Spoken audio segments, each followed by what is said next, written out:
ఎక్కువగా MRP violation జరుగుతుంటాయండి హోటల్స్లోని, రెస్టారెంట్లో, లేదా మల్టిపుల్ కాంప్లెక్స్లో.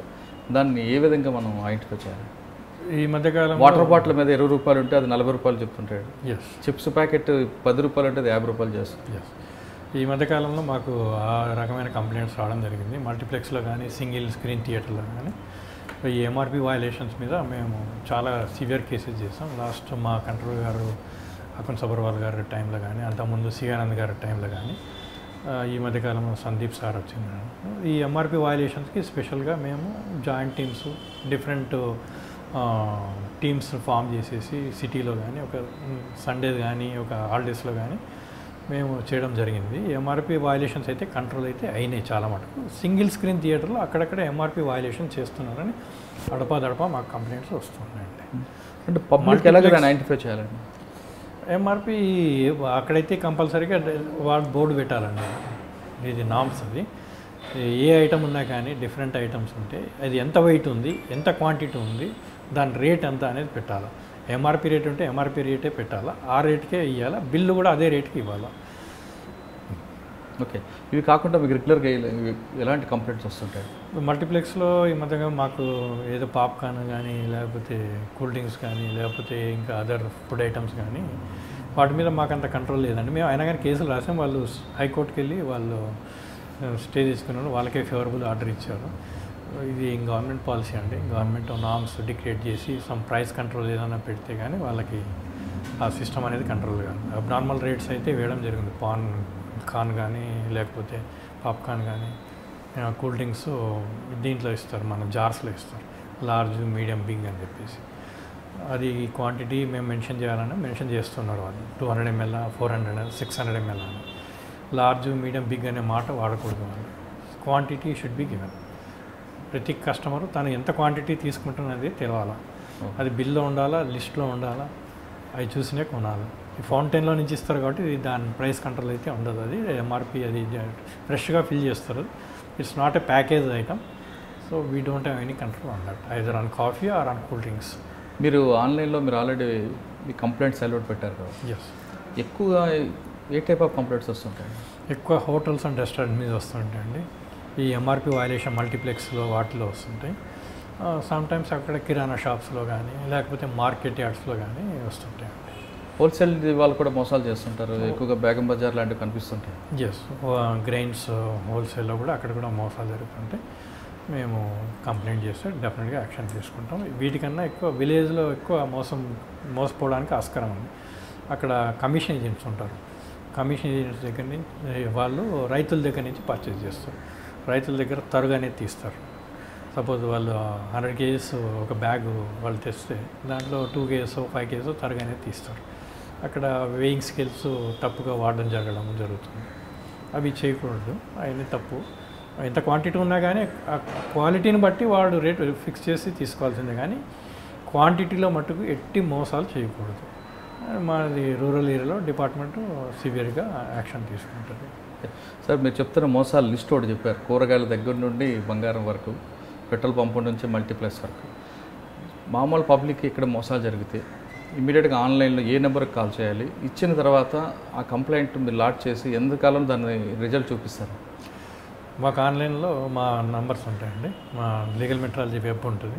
దాంట్లో తెలంగాణ గవర్నమెంట్కి మొత్తం డీటెయిల్స్ అన్నీ ఉన్నాయి. అన్ని all inspectors, all ACs, all DCs, కంట్రోలర్ది కూడా ఉంటుంది. ఆన్లైన్లో కంప్లైంట్ చేస్తే కంట్రోల్ గారికి వెళ్తుంది. అది కంట్రోల్ గారు ఇమీడియట్గా విత్ ఇన్ 24 hours యాక్షన్ తీసుకోవాలని ఒక నా ఆ రోజు మిస్ అయినా కానీ నెక్స్ట్ డే కూడా తీసుకోవాలి compulsory.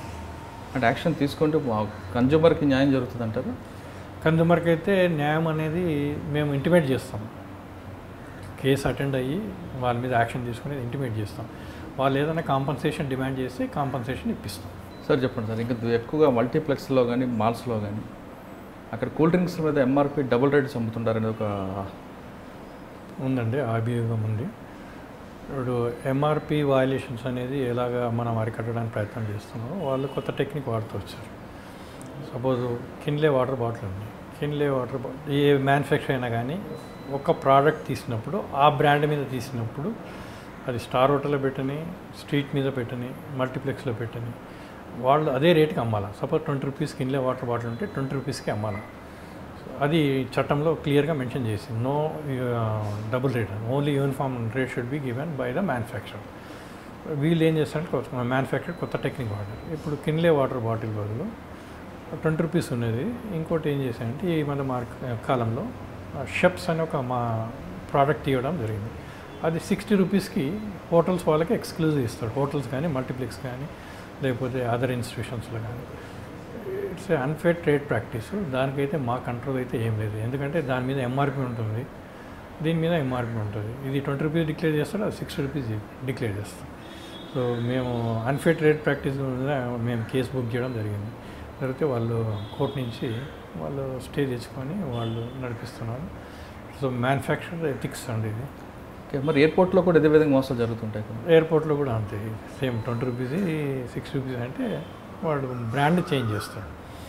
Same product manufactured by Kinley or somebody, వాడు బ్రాండ్ అనేది చేంజ్ చేస్తాడు. కిన్లే అంటాడు, అక్కడేమో షెప్స్ అనే మాట మాట్లాడతాడు. కానీ ఎయిర్పోర్ట్లో మీరు అన్నట్లు ఒక బ్రాండ్ చేంజ్ చేయొచ్చు, మోసం చేస్తున్నారు అంటారు. కానీ ఒక ఫుడ్ ఐటెం తీసుకున్నా లేదా ఒక బిర్యానీ లాంటి తీసుకుంటే బయట అదే బ్రాండ్ బిర్యానీ ఒక రేట్ ఉంటే ఎయిర్పోర్ట్లో దాన్ని డబుల్ రేట్ చేస్తుంటారు. ఆ రేట్ మీద మాకు కంట్రోల్ లేదండి. ప్యాకెడ్ ఐటమ్ ఉంటేనే మా ఉంటుంది. ఏది లూజ్ ఐటమ్ మీద, లూజ్ ప్రిపరేషన్ మీద మాకు కంట్రోల్ లేదు. Their choice. ఓకే సార్, జనరల్గా ఫైనల్గా చెప్పండి, పబ్లిక్ మోసపోకుండా ఉండాలంటే మీ డిపార్ట్మెంట్ వైపు నుంచి సపోర్ట్ ఉంటుందా లేదా వాళ్ళకే జాగ్రత్త పడాలంటారు? డిపార్ట్మెంట్ నుంచి ఎటువంటి పరిస్థితులైనా సపోర్ట్ ఉంటుందండి. కంప్లైంట్ వస్తే డెఫినెట్గా యాక్షన్ తీసుకోవడం జరిగింది. మేము అది కాక ర్యాండమ్గా చెక్ చేస్తుంటాము. స్టాఫ్ కొరత మూలంగా కొంచెం ఇబ్బంది పడుతున్నాం ప్రతి డిపార్ట్మెంట్ లాగానే, అదొకటి ఉంది. రెండోది కస్టమర్ అనేది తను ఒక షాప్కి వెళ్ళినప్పుడు కానీ లేకపోతే థియేటర్ వెళ్ళినప్పుడు కానీ పెట్రోల్ పంప్కి వెళ్ళినప్పుడు కానీ గోల్డ్ షాప్కి వెళ్ళినప్పుడు కానీ తనకు కావాల్సిన వస్తువు కరెక్ట్గా వస్తుందా లేదా అని చెక్ చేసుకోవాల్సిన అవసరం తనకు ఉంది. అది కొనేంతవరకు జాగ్రత్తగా ఉండాలి. ఎట్టి పరిస్థితుల్లో మనము ఉదాసీనంగా ఉంటే డెఫినెట్గా ట్రేడర్ మోసం చేయడానికే ప్రయత్నం చేస్తాడు. ప్రతి క్యాలిక్యులేషన్లు కానీ ప్రతి ట్రాన్సాక్షన్లో కానీ ఆ ప్రోడక్ట్ డెలివరీ అయ్యేంతవరకు మనం జాగ్రత్తగా ఉండడం అనేది it's a must and should for each and every customer. ప్రతి ఒక్కరు కస్టమరే. మేము వెళ్ళినప్పుడు షాప్కి వెళ్ళినప్పుడు మేము కూడా కస్టమర్. అక్కడ ఆఫీసర్ లాగా వెళ్ళాం, మేము కూడా జాగ్రత్తగానే చూసుకుంటూ ఉంటాం. కస్టమర్ లాగానే మా హక్కుల ప్రకారం మేము అడుగుతాము, మేము తీసుకుంటాం. మీరు చూస్తున్నారు ఐ డ్రీమ్ న్యూస్ని. మీరు చూస్తున్నది ఐ డ్రీమ్ న్యూస్. అంటే కళలని నిజం చేస్తూ ప్రజలకి నిజాలని కళల ద్వారా తీసుకొచ్చే ఐ డ్రీమ్కి మై బెస్ట్ విషెస్. మీరు చూస్తున్నది ఐ డ్రీమ్ న్యూస్. మీరు చూస్తున్నారు I dream channel. For more videos please subscribe I dream. మరిన్ని వీడియోల కోసం ఐ డ్రీమ్ని సబ్స్క్రైబ్ చేయండి. Please subscribe I dream. And I'm very much satisfied with the way interview went on. Kindly subscribe to I Dream. For more videos, subscribe to I Dream. And loads of fun entertainment and content. Do watch